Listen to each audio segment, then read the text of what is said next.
Hi friend, this is Sanjay Kumar, creator of Selector Sub and CrowPath. In this video, I will explain how to solve XPath problems in those situations where it becomes really complicated to write unique XPath. Like when there is no unique attribute, everything is dynamic and it is really complicated. Like sometimes even we don't get any attribute itself. So how can we solve those situations?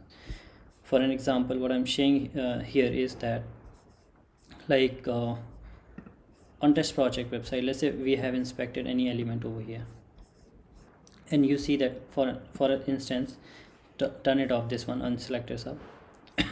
So for an instance, like let's say we have to write an XPath for this element, okay, and we started typing over here. Now it is giving more than one matching node, but also at the same time you see that we don't want to use such attribute like XML width, height, view box. We don't want to use, right? So in this situation, like how can we build the unique XPath?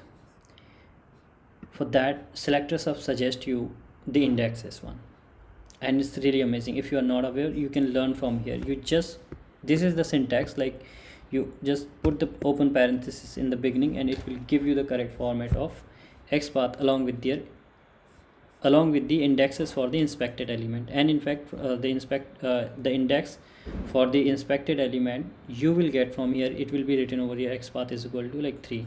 So that will be appended over here, and you see that we are able to build the unique XPath for the inspected element. So this means that this element is the this element having the third index with this XPath. So that is where we are able to build. If you want to see more, like for an example, for this message box, let me just show you one more example over here. It's very simple. Like let's say we want to build XPath for this element, okay, we started building here. Okay, there are 47, so the index for this element will be XPath is equal to 7, selectors have already added. Now you just put the cursor in the beginning, type open parenthesis, and you see that it has suggested the XPath with indexes, which is the unique XPath for this element. So this is how we can quickly build XPath, unique XPath with the indexes with the help of selectors without wasting any time. And you will not be looking for like what is the like index for this element. If same thing, let me show you, if same thing you would be doing it here in DevTools, how much time you would have wasted. So this element you can copy from here, you do command F over here and paste it here. How complicated will you be ever able to easily make it index based XPath? No. First of all, it will take a whole day for us to just identify which index, what is the index of this element for this element with this XPath.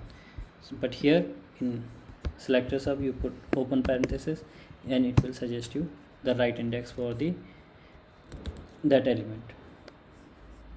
Likewise, you can build for any other XPath. Like here, if you select this div one, I mean this is for sure there will be really like a lot, so many indexes, but still if you select that one, it will give you.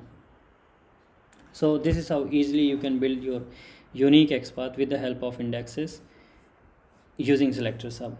It's so easy, so simple. And if you don't have selector sub, I'm sure you must be having. If you don't have, you can quickly install it from here, just a single click for any of the browser. So like Chrome you want, you just click on Chrome and it will take you to the Chrome store. And if you have an edit, so click on it. It is supposed for all the version. There's no dependency or anything on any other browser or any other plugin basically. So you can check it out, and do check out our primary sponsor test project. It's really supporting selector sub, and it's really helpful for us. I mean, it's amazing, incredible product which is absolutely free for community, and it's available. It's an automation tool available for web, mobile, and API automation. And you can just quickly sign up, just 30 seconds or 1 minute maximum time it will take you to start with this one.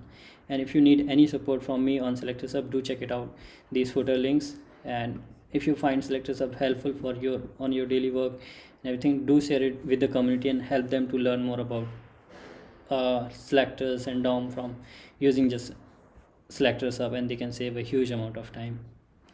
Thank you so much.